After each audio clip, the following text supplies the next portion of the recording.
नमस्कार दोस्तों, आप सभी को हमारे चैनल में स्वागत एवं अभिनंदन है। आज हम अपने इस चैनल पर आध्यात्मिक ज्ञान स्पिरिचुअल नॉलेज भाग 2 में बात करेंगे कि परमात्मा साकार है या निराकार है। दोस्तों, जब से ये पृथ्वी बनी है, जब से ये सृष्टि बना है, तब से ये सवाल भी बना है कि परमात्मा साकार है कि परमात्मा निराकार है। साकार है तो उसकी परिभाषा क्या है, उसके प्रमाण कहाँ पे हैं, उसके लक्षण क्या है, उसको कैसे हम संबोधित कर सकते हैं कि परमात्मा साकार है। अगर परमात्मा निराकार है तो उसके लक्षण क्या है, उसके प्रमाण क्या हैं, पवित्र शास्त्रों में उसका जिक्र कहाँ है।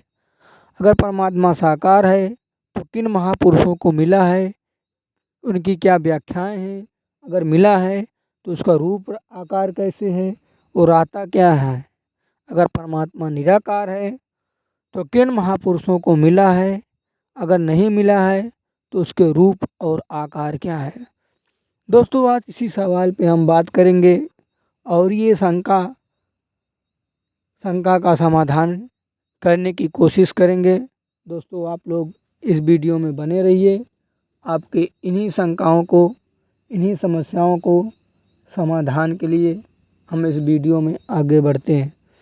हम एक छोटी सी टॉपिक से बात करेंगे दोस्तों, एक बेसिक नॉलेज से बात करेंगे। सोचने वाली बात यह है कि दोस्तों, जब हम इंसान हैं तो हमारे जो पैदा करने वाले हैं वो भी इंसान है। ये एकदम बेसिक नॉलेज है दोस्तों। तो आपके सवाल, आपके उत्तर होंगे, नहीं, हमको पैदा करने वाला साकार है।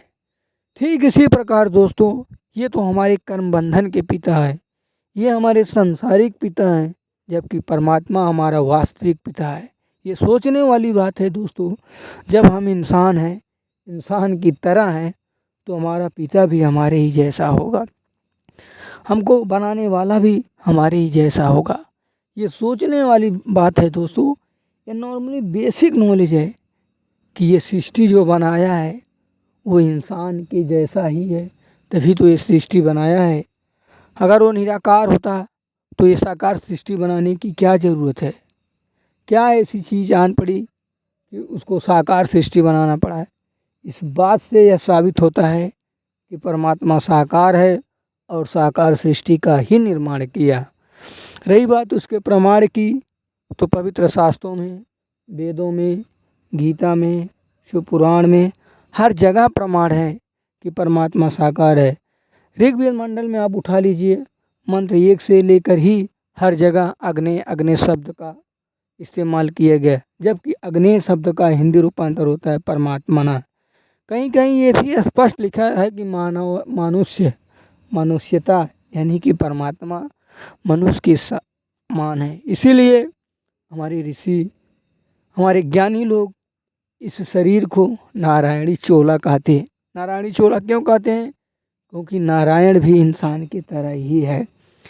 हर जगह प्रमाण है, लेकिन कुछ अज्ञानियों के कारण परमात्मा निराकार है।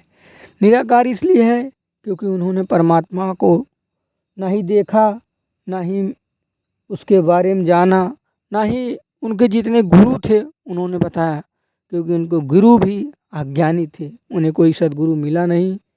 इसलिए परमात्मा के वास्तविक ज्ञान से वो परिचित थे।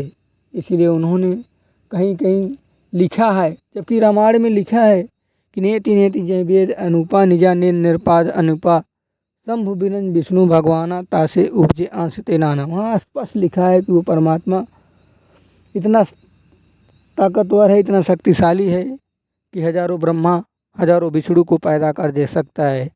अब यहाँ बात आती है, पैदा कर सकता है, वो साकार है इसीलिए पैदा कर सकता है, निराकार नहीं पैदा कर सकता है।